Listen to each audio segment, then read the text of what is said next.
Welcome back to Joty Kay Uncut. You know, I'll be doing these episodes like a day before just to keep it super current.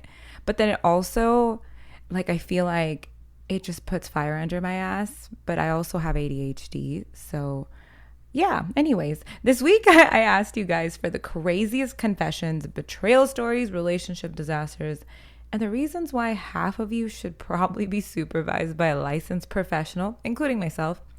Some of these made me laugh, but then some of them made me question humanity, honestly, and relationships. And then a couple of them kind of actually hit a little close to home. You know what I'm saying? Obviously, going through my own separation has completely changed how I look at relationships even more than I did before when it comes to trust and red flags. So while we're reading your confessions today, I'm probably going to be projecting a little bit, but aren't we always projecting? So all right, here we go. Let's see.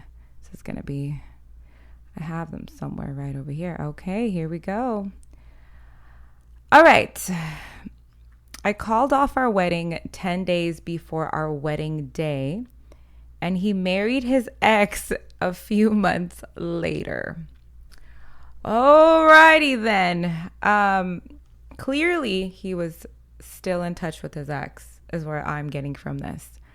I think he was still in touch with her. She was still on the back burner if this did not work out. Could you guys imagine? Or do you think what I think is, you think after, you know how Punjabi guys are such fucking manipulators or men in general. Do you think that he told his ex that he called off the wedding and he realized that the ex was the one for him? And she's like, oh my God, I knew you'd come back. And then she was dumb enough to get married to him. What? What are your thoughts, guys? Make sure you guys message me. But I think he either had her on the back burner or he made up a story because guys love blaming the other girl and just said hey, I realized that you're the one for me. What a fucking piece of shit. But you know what, girlie? The girl he's marrying is in for a treat because once a cheater, always a cheater. If he pulled this off, he's gonna be trying to pull off much more crazy things when she's pregnant and stuck with him. So you dodged a bullet, baby girl. Okay, next. A friend of mine went after my boyfriend of 1.5 years. Oh wait, no. My friend of mine went after my boyfriend 1.5 years into our relationship and she succeeded. And now they're going to get married and have a kid together. Holy moly. Okay. I have heard this story before. So one of my best friends, she's Mexican, and she actually, this kind of happened to her. So back in the day, she had the rich, popular Mexican guy in school. And after school, they were a high school relationship. They got they got a kid together. And after she had her kid, she was so focused on her kid that one day a guy that was her, not her fiance, I guess her baby daddy's friend. And he was like, hey, I hate doing this, but I feel so bad for you because you just had a kid. Your baby daddy is with your best friend at this bar. And she's like, there's no fucking way. So she was blowing him up and he wasn't answering. And then she was blowing up her best friend at the time and she wasn't answering. And she rolled up to the bar with her baby, and sure enough, that's where the baby daddy was with her best friend. He was begging and pleading to have her back, and she just kind of disappeared with her baby. And fast forward 18 years later, they're married. The ex best friend is married, and my friend has to face her every time and with her son. It's so disgusting and annoying. And the baby daddy still tries to hit on her here and there, even though he's married to the ex best friend. And she also told me, she asked the ex best friend, why did you do it? She's like, you're dumb enough to think I wouldn't. I was like, bro, I would have fucking whooped her ass. And she was like, I was having postpartum and I just didn't want to, I just was sad. And I get that too, right? But anyways, back to this. This happens a lot. and she succeeded. Well, you know what? You dodged a bullet because one, nobody wants a weak ass man that can't even be trusted around your friends. We can't always blame the best friend. You know what I mean? She's going to be a whore regardless. But if you can't trust your man around your friends, ladies, there's a problem. Either your man is the problem or your friend is the problem. And I say this to say that she dodged a bullet. And also your friend, you also dodged a bullet with that bitch because that was not your friend. That was your enemy. Okay, girl? That was your motherfucking enemy. So this like, again, I'm going to project a little bit. Before I found out my ex was a sleazy piece of shit, he used to be around all my girls, all my friends. And I never even suspected anything because one, at the time, I really trusted my ex. I thought he really only had eyes for me. And it seemed that way for the most part. And my girls, they're my girls for a reason. I want them to be around the people that I'm with. I want to be able to be around the people that they're with. I want to be like family. What's the point of hiding your significant other from your friends? You got to really reevaluate your friend group or your man if you have some kind of insecurity. My friends are beautiful. My friends are hot. And they know when to be a certain way. Like when I go to my friend's house, like, yeah, I'll wear like the clothes that you guys see with me online, but I'll wear a little like, little sweater over or a little like, just like a little bit of fucking respect. You know what I'm saying? Like that you just gotta know. And you brother zone your friends' fucking husbands and significant others. That's just how you do it. So they don't get brother zoned. I don't know. I don't know. So girl, you dodged a bullet. Fuck them. Let them live miserable for the rest of their life. Okay. Jesus Christ. That shit like freaking boils my soul. Okay. One of my so-called boys started hitting on a girl that I was in love with after he found out that I was in love with her because he wanted to see if he can get her. These guys are so gross. This is like, by the way, these are Punjabi people. Like, that's just so, again, another situation of you really have to reevaluate your friends. I hope he's not your friend anymore, buddy. Like, you really have to reevaluate who is your friend nowadays. Like, are these the type of people you want around? Like, you're telling this guy that you're in love with the girl, and then he's like, oh shit, let me go see if I can get her. The fuck? Like, that's just violation. That's not your boy. That's somebody that's gonna try to fuck your girl behind your back. Like, no. You gotta get rid of that guy. That's just weird. Like, what the fuck? I honestly, guys, I'm gonna get into like friendships after this. I feel like I'm at a phase where I'm outgrowing a lot of my friends, and I love my friends. None of my friends have fucked me over or fucked my man or anything like that. But I think I'm in a different space now. You know what I mean? And that is okay. But they're always going to be my friends regardless. I just can never fathom when people have friends like this that hit on somebody that you like or like, it's just really weird to me. And that's why I have minimal friends. Like, I mean, I have a big group of friends, but those are the only real friends that I have because you can't be trusting these hoes and these guys, man. Okay. My husband's sister left my husband's name off the new house that we all moved in together, and he had no idea, and he's been paying the mortgage. Wow. Okay. Is your husband again, like my little brother is probably not to be trusted with finances, but I wouldn't fuck over my brother. You know what I mean? Like maybe I would make like a clause or something, like, or maybe I would talk to the wife. Or like I would sit down and talk to my brother. My brother, he like, I love him to death, but like he just, like he struggles with finances a little bit. Like he doesn't know how to manage them. But I would never take his name out the house if he was living in it. Like my mom, she has her name in all the houses, and they're going to go to us when unfortunately, when it's her time to go. And I would never be like, fuck my brother. Like I don't know. That's crazy. There has to be something more deep into it though. But this is the oldest thing in the book, right? Land drama in our land drama in our culture, in our families, right? Like people freaking kill over money and land. That's what I'm saying. If you can't trust your blood, you got to really be careful with friends as well, right? But That's crazy. I didn't really elaborate on it, but I would move out immediately. Move out immediately and go do your own thing. That's my advice for that. This is the next one. He had a whole fiance in India while dating me for 11 months. Another oldest trick in the book. These motherfuckers, bro. Or you know what they do? Oh my God. So what they do, these motherfuckers do, is they come to America, or they want to come to America. And once they get settled, they bring their boyfriend or girlfriends here. Like, it's just disgusting. People say India ja ke vyah karao, like go to India and get married. There's good people there. No, they're not. They're worse than us. They're more chalak out there. They're tej. Like they're like in fucking survival mode. I feel like Americans and Canadians like are more pole or innocent compared to these people in India. Like these people in India are like schemers. They're scheming, man. Like there's fucking billions of people there. There's not enough fucking resources, not enough money to go around. Like you gotta scheme to get the fuck out of there, right?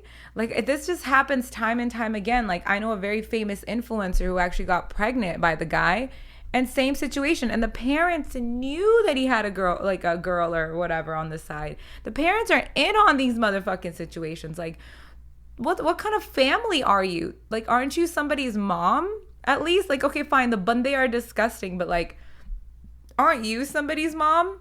Like, what if that happened to you? Or maybe it's been happening to you, so you want everybody to suffer? Like, I do not understand this.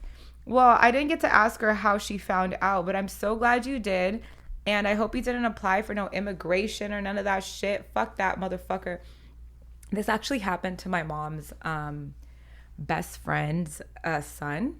So she wanted to take him to India and get him married to an quote unquote RN. And he agreed because, you know, his brother had passed away and his mom was just thinking like he's lonely, like let's find him a girl. He can't find anybody here. They go to India. The family seems nice. He's like talking to her on the phone after they get engaged. And then they go to India and get married. And again, he's talking on the phone with her. He has like a relationship with her. He applies for papers for her and everything. And he's like super excited. He quits drinking, smoking. Like he's like ready to be a husband. So the girl comes here, and obviously the whole thing is like she's an RN, parai karo, right? Like you gotta study. She's like, I don't want to study. I don't want to do it. And then like my auntie is like, girl, like what you think you came here for? And she like kind of had to force her to go to school and stuff. And she failed like a couple times. And then I started thinking maybe she lied on her resume. Like maybe she wasn't an RN. And I think my auntie was catching on to it. But she was like, you know what? It's all good. I'll still put you through school. Like that was red flag number one. Like homegirl lied to you guys about being an RN. Because who checks? You know what I mean? Like I can tell you guys I'm a lawyer and I passed school. And you would never fucking know who's going to check. I mean, you might, like there's trolls nowadays that might try to look for me under the bar. But you know what I'm trying to say? Like parents are not about to do that. So they find out she lied. She's like, it's okay. I'm going to put you through school. This bitch goes through school, starts starts kind of fighting with her husband, my auntie's son. And he catches her like whispering on the phone with somebody. So this bitch had a side boo in India, had a boyfriend the whole time. Her master plan was to get here, get situated. And this bitch takes off to Vegas, and the homie meets her in Vegas. And later, literally, like they're like begging her to come back. They're like, please, like, you know, we're sorry. Like she tried to say that it's because they were forcing her to do things that she didn't want to do, aka go to school. Like God forbid we're forcing you to go to school and have an education. I'm just being funny, but like God forbid, right? And she went and got with her guy. I mean, I don't know what happened after that. I'm sure he like filed for fraud or whatever. Poor guy becomes, you know, starts drinking. He gets depressed. Auntie is like, you know, she tried to do the best for her son. The son is mad at her. Like, this is all your fault. But it's really nobody's fault. It's the people, the quality of people. Akal ni sakai, nobody's taught them at home. I'm telling you, it all starts at home. And this is me projecting because After I saw the type of family my ex was a part of, it all makes sense about the upbringing. And again, not everybody is a reflection of their family. A lot of people leave their families and become better, or still keep their family in their lives and try to be a better person. But for the most part, it all starts at home. The way you are taught, the way, you know, the parents put everything under the rug, the way they let you get away with things, the way you speak, everything, it all starts at home. So I really encourage, you know, the younger generation, if you're listening, or the millennials that are listening, or whoever is listening, if you do have children, it all starts at home. So please try to teach things, you know, like try to break the habits that we saw in our household, right? Like, I think that's the number one thing that is really hard for me as well. Like, there was a lot of kalesh in my house growing up, right? And I'm accustomed to it. That's why, like, it doesn't affect me when there's drama going on the internet. Like, maybe sometimes, but like, I was brought up in kalesh. You think I give a shit about fucking some guy in his kachi talking shit about me? Like, no way. Like, and it's unfortunate, but when I do have kids, if I ever have kids, I don't want that to happen in my household. I don't want my kids to see me fighting with my husband. I don't want my kids to see that, because it really, really affects the children. It affects the way they respect others and tolerate things. Not to get into that, but whew, I've freaking had a cup of coffee. But that's how I feel about that. Oh my God, guys, this is if this next one doesn't convince you to reevaluate your friends, I fucking don't know, because today's lesson is you really need to reevaluate your friend circle. This is a guy. My ex's best friend tried making a move on me, and I said no. And I never told my ex, and they're still BFFs. I'm not with her anymore, and they're still friends. You should have told her. You should have told her she's sleeping with the devil. She's dancing with the devil. Oh my God. I mean, if the ex-best friend did it to you, she's going to do it to the next one. These bitches are snakes, yo. Where are we finding these girls? You know what? It has to be like, what I think it is, I think it's like an insecurity thing. I think these bitches see like, and I'm saying bitches because that's some bitch-made shit. I think these bitches see that you're happy and they want that happiness too, instead of just being happy for you. And those are not your fucking friends. People that are not happy for you and start like saying, why not me, are the people that you have to worry about. And they have something to prove to themselves because they're so insecure within themselves that gives them some type of validation. They don't care about destroying friendships and people's trust. They don't care about that as long as it feeds their ego. And it's sad. It's really, really sad. And I really encourage you guys to really look at your circle and be like, can I trust Preeti with my husband? Can I trust Joe around my girl? And if you can't, get the fuck rid of them. Or if it's like you look at your girl or your man and you're like, can I trust him or her around my friends? If you can't, get the fuck rid of that person, because why do you want to be around somebody that may fuck your man or your girl, or vice versa, may try to fuck your friend? They all need to go. This should not even be a debate. They all have to go. Throw them away. Throw them all away, man. It's better to have a small circle than have friends like this. Let me tell you. Before I end this segment, I really want you guys to hear what kind of fucking messages I get. So when I always do these, like, you know, send me your questions or whatever, I always get some fucking weirdo that's going to message me some weird shit. So here you go. This is like on some fantasy shit. No betrayal, just like cuckolding or swinging the best rather than cheating. What? And then this other one, fake profile named Sonica. Walked in on my wife banging my dad on a massage table with a butt plug. The floor was so slippery because of the oil. It was like a slip and slide, and I fell. I can't believe it. Shut the fuck up, Sonica. What kind of fucking weird, twisted fantasy is this? And why are you messaging me this fucking bullshit? You think I believe this? And probably to get on the show. So if you really listen to this, you're a fucking weirdo. Jesus Christ. Anyways, don't not Donuts. Eat donuts. Don't trust anybody blindly, guys. You got to really reevaluate your circle, because look at all these. What trend I noticed from these betrayals is friends. Friends are fucked up, and sometimes we blindly trust these people and they fuck us over.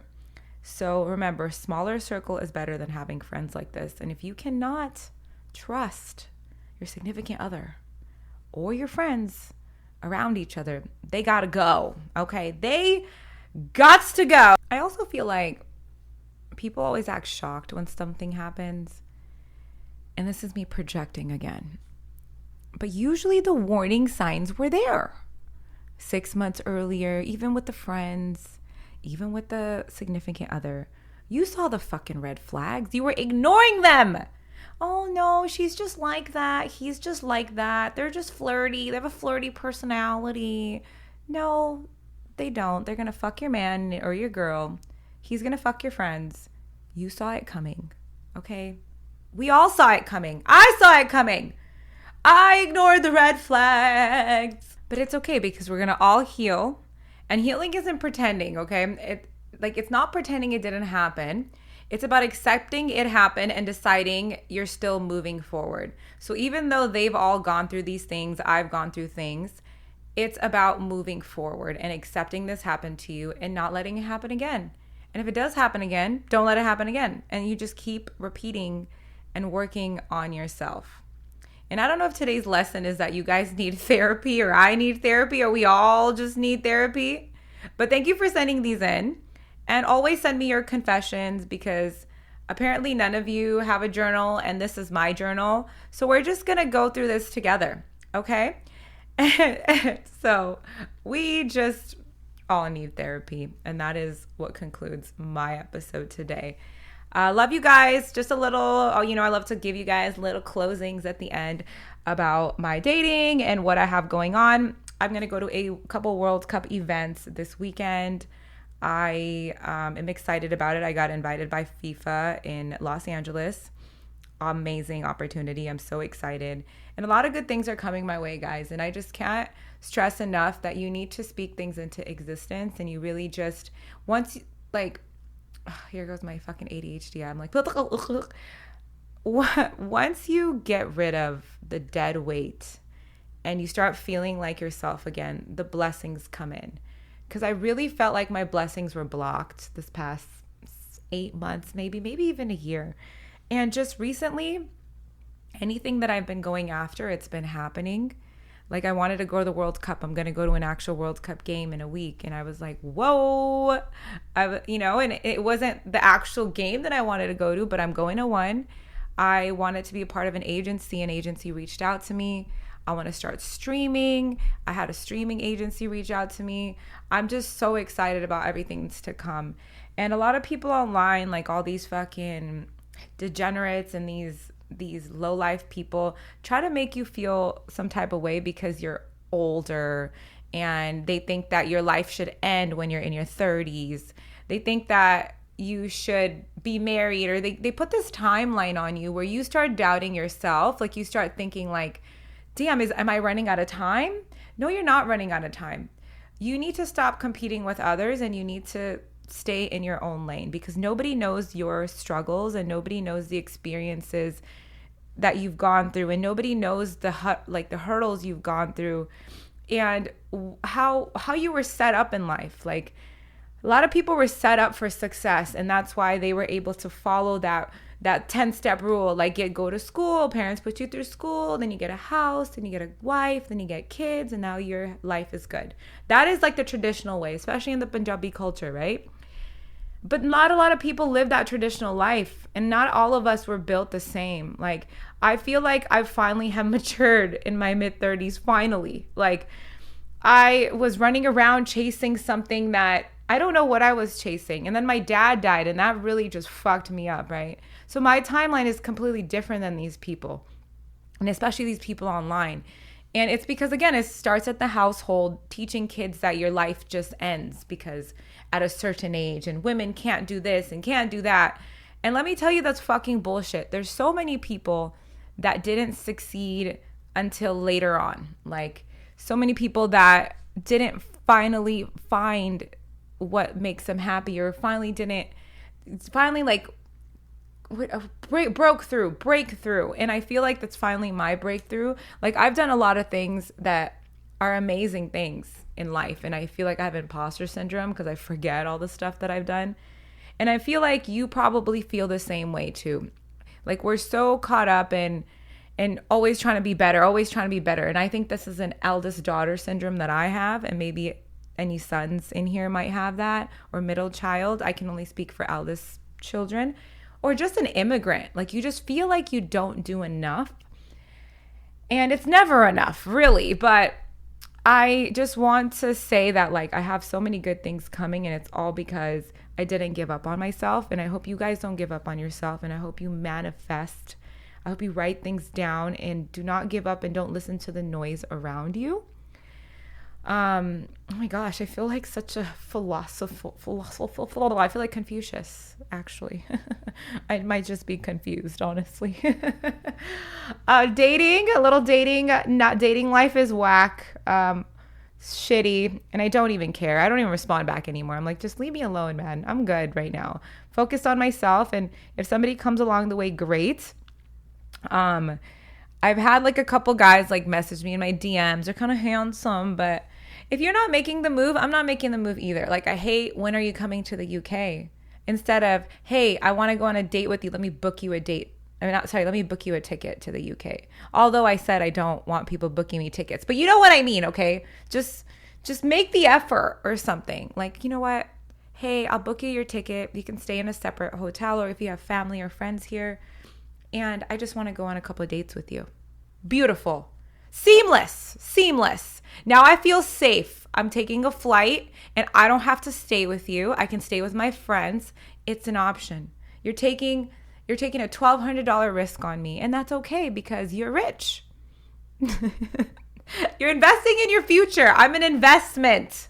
We are investments, ladies, okay? Stop paying for yourself to be somewhere. They're going to let us down anyways. Investment. But yeah, I'm just so tired of the, when are you coming? When are you coming to New Zealand? When are you coming to New York? No, I don't know when I'm coming. I don't. Okay, leave me alone. That's where I'm at. I really hope I have a positive story for you one of these days, but I'm just focused on myself. But yes, yay to FIFA World Cup, yay to sports. I don't know what's going on, but I want to watch the World Cup. I don't know who I'm going for, but I can't wait for all the events. Knicks in 5. The game is tomorrow. Yeah, because you guys are listening it to today. Game 5 is tomorrow. Go Knicks. I want them to win. Make sure you guys join my Discord page, you guys. That's where you can send me requests, like video reaction requests as well, if you want me to react once I start my kick, or even on Instagram or whatever. Like, send me as much submissions as you can. It is called the after party, because after the podcast, after the internet, that's where we hang out, okay? And it is really me. It's not a bot. It is myself. So please join the group chat. It is in my Instagram bio, my TikTok bio. And yeah, guys, I hope you have an amazing week. Thank you for listening. And remember, cut them out. We do not want these friends and significant others in our lives, okay? Do not ignore the red flags. And we all fucking need therapy. Love ya.